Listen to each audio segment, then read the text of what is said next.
اعمال کے اعتبار سے آپ کو اعتدال پر لانے کے لیے علماء کرام ہیں. آپ معاملات میں، عقیدے میں اور حقوق کی ادائیگی میں، عبادات میں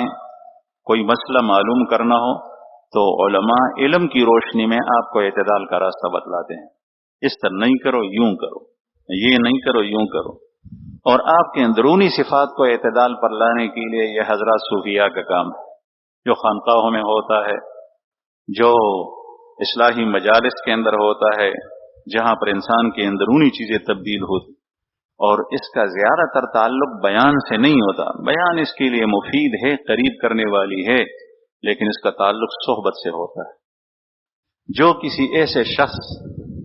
اللہ والے کی صحبت میں بیٹھ جائے کہ جس نے خود اسلاف کی صحبت میں بیٹھنا اختیار کیا تھا، وہ حد اعتدال پر آیا ہو، اس کی حرص بھی اعتدال پر ہے، اس کی شہوت بھی اعتدال پر ہے، اس کا غضب اور غصہ بھی اعتدال پر ہے، اور اس کی عقل بھی اعتدال کے اوپر ہے، تو اس کی صحبت کے اندر رہنا، اس سے وہ رنگ انسان کے اوپر چڑھ جاتا ہے. اس لیے ہمارے بزرگوں کے ہاں یہ مقولہ مشہور ہے